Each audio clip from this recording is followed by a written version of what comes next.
So I've been having a lot of conversations this week, talking with people that are already on Medicare, that have a Medicare Supplement plan, and they're wanting to make a change. Okay. Now, this isn't a video on when you can and can't change. Let's just say for the majority that you have good health and you can make a change.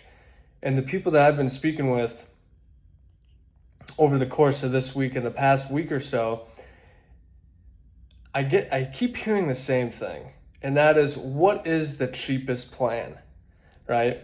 A lot of these are coming from online, on Facebook specifically, and you can tell these people have probably reached out to 5, 10 other agents trying to get their cheapest plan available. Now, I understand cutting costs, finding the cheapest plan.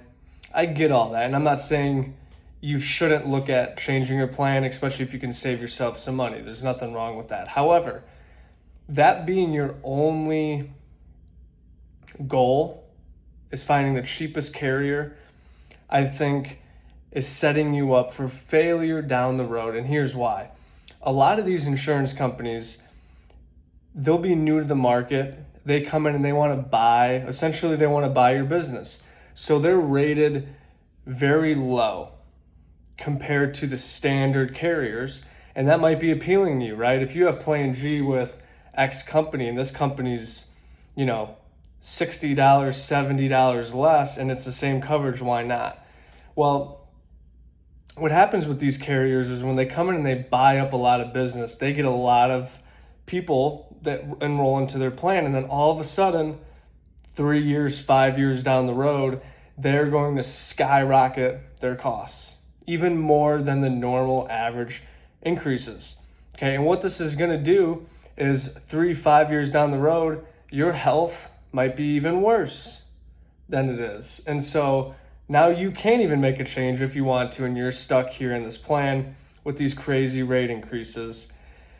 And so shopping just on straight premium, okay, is not a winning strategy.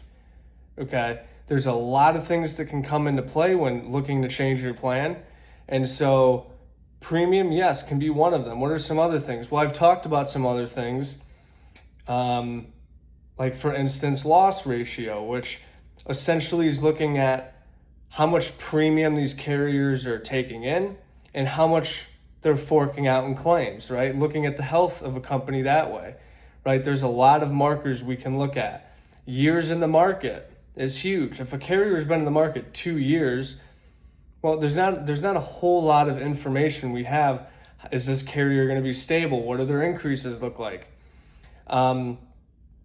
So those are some things that are more important than looking at just what's my monthly right now.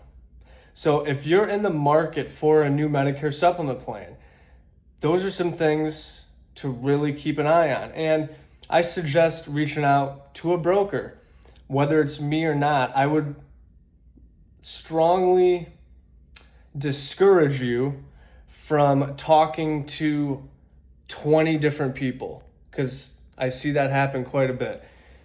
There's no reason you need to talk to 20 different brokers, okay?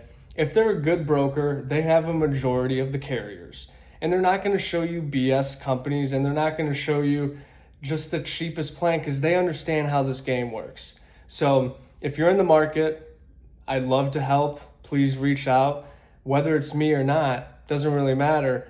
I want you to at least know what to look at, and not just be looking at cost, but having cost be something that you should look at. I completely agree. But look at the big picture. Look at 3-5 years down the road. Where is that plan going to be?